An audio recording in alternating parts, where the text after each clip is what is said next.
नमस्कार साथियों, मैं मनीष भारती संस्कृति आईएएस प्लेटफॉर्म पर आप सभी का स्वागत करता हूं। साथियों, जैसा कि आप जानते हैं कि तकरीबन जो इजराइल और हमास का संघर्ष रहा है, अब वो 2 साल पूर्णे को जा रहा है, लेकिन संघर्ष विराम नहीं हुआ है। इस बीच अब इजराइल के तरफ से भी वहां के जनता, वहां के जो डिफेंस एक्सपर्ट है, बहुत तरह की बातें खड़ी करने शुरू कर चुके हैं, प्रश्न उठाना शुरू कर चुके हैं, और खास करके ट्रंप के वजह से। अब देखिए यहां पर क्या बातें कही गई है और कैसे भारत की एंट्री वहां पर हुआ है। भारत को लेकर के बातें कही जा रही है कि वहां के जो प्रधानमंत्री हैं नेतन्याहू, उनको भारत के प्रधानमंत्री नरेंद्र मोदी से सीखना चाहिए। और गाजा की तबाही के बाद क्यों ऐसा कहा जा रहा है? क्योंकि आप जानते हैं कि ट्रंप ने जो प्लान लाया है उसमें कहा है कि गाजा से 20 लाख लोगों को विस्थापित करेंगे। अपने आप में यह आंकड़ा बहुत अधिक हो जाता है, तो निश्चित तौर पर इजराइल का प्लान क्या है, इस बात को लेकर के प्रश्न उठाए जा रहे हैं कि इजराइल की एक संप्रभु राष्ट्र है, लेकिन फैसला तो ट्रंप लेते नजर आ रहे हैं। यही मेन पॉइंट है, आएंगे उस पर बात करेंगे। उससे पहले आपके लिए एक सूचना है, हिंदी दिवस ऑफर आपको दिया जा रहा है। इस ऑफर की वैलिडिटी 10 से 15 सितंबर तक है। यहां पर देखेंगे UPSC plus UPPCS foundation course दिया जाएगा आपको।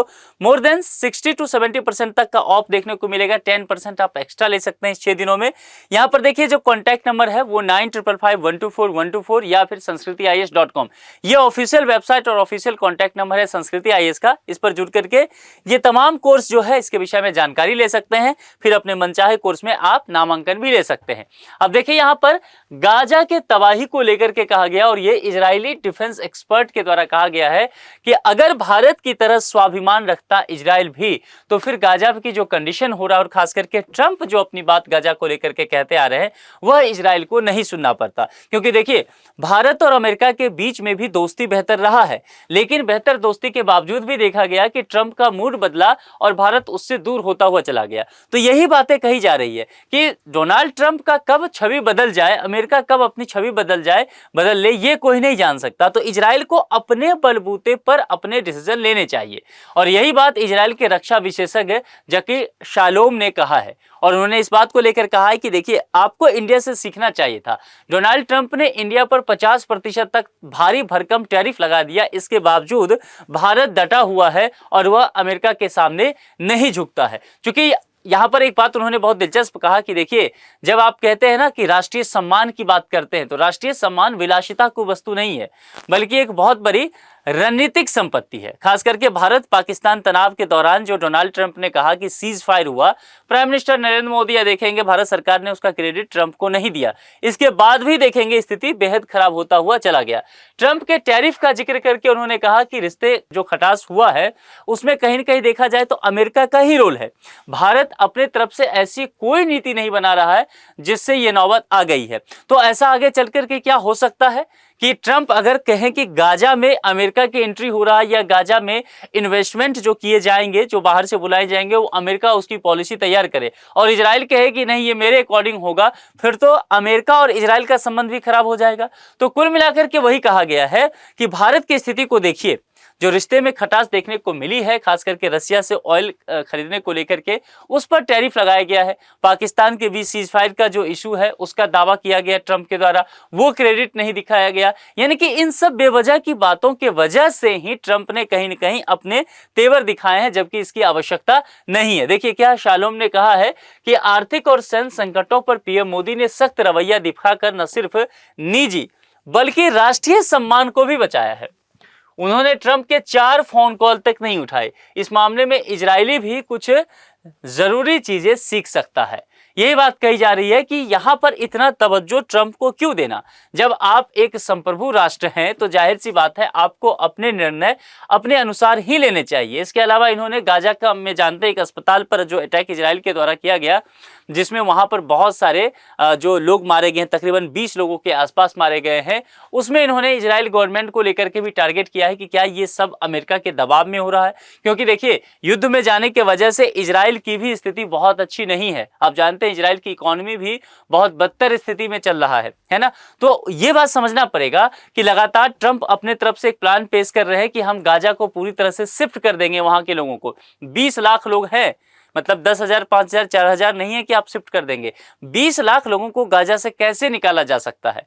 तो ये अगर प्लान ट्रंप पेश कर रहे हैं और इजराइल के प्रधानमंत्री बेंजामिन नेतन्याहू इस बात की सहमति दे रहे हैं, तो निश्चित तौर पर आने वाले समय में इजराइल के लिए और अधिक समस्या हो सकता है। और उस वक्त क्या होगा जब ट्रंप ये प्लान पेश करके अधूरा छोड़ करके निकल जाते हैं, फिर इजराइल कैसे झेलेगा?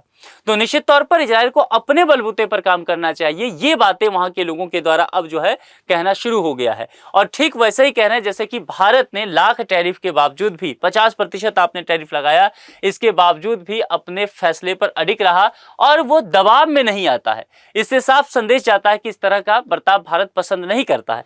तो अगर भारत हमारा मित्र है तो हम उससे भी सीख सकते हैं। अब यहां पर ट्रंप ने हमास को जो चेतावनी दिया है, देखिए जब ट्रंप राष्ट्रपति नहीं बने थे, अपने इलेक्शन कैंपेन में भी वो हमास का इशू उठाते रहे कि हम सत्ता में आएंगे तो हमास के द्वारा जितने भी इजरायली होस्टेज हैं उनको रिहा करना पड़ेगा, है ना। लेकिन अभी तक ऐसा होता हुआ नहीं दिखा है। इस युद्ध का पूरी तरह से देखेंगे तो वो 23 महीना यानी कि तकरीबन 2 साल होता हुआ दिखा है, लेकिन सीज फायर नहीं हुआ। तमाम तरह का कोशिश जो बाइडेन करके भी चले गए हैं। अभी रविवार को ही ट्रंप ने एक चेतावनी दिया था कि इजरायली बंधकों को आपको छोड़ना पड़ेगा, हमास को, नहीं तो बहुत बुरा परिणाम भुगतना पड़ेगा। लेकिन फिलहाल इस तरह की धमकियों के बावजूद भी हमास मानता हुआ नहीं नजर आ रहा है। अब गाजा की स्थिति देखिए दिन प्रतिदिन बदतर होता जा रहा है और स्थिति यह है कि इजराइल के जितने भी मित्र राष्ट्र हैं वह भी इजराइल के अगेंस्ट जाते जा रहे हैं या इजराइल के साथ छोड़ करके तटस्थ होते जा रहे हैं। तो ये बात यहाँ इजराइल को अब समझना पड़ेगा कि डोनाल्ड ट्रंप अगर कह रहे हैं कि यहाँ से हम 20 लाख लोगों को हटाएंगे, क्या ये व्यवहारिक तौर पर पॉसिबल है भी कि नहीं, या फिर ट्रंप की अपनी मनमानी है? और ट्रंप अगर खुद से चाह रहे हैं तो फिर इजराइल का रोल क्या है, फिर इजराइल की स्वायत्ता का क्या होगा? और ये 20 लाख लोग यहां से हटाए जाएंगे जो कहा गया है कि आने वाले 4 सालों में उनके रहने के लिए व्यवस्था वगैरह दिया जाएगा, इसका खर्च क्या इजराइल को वहन करना पड़ेगा? अगर ऐसा होता है तो इजराइल के इकोनॉमी का क्या होगा? ये तमाम तरह के इशू अब इजराइल के लोग उठाने लग गए हैं।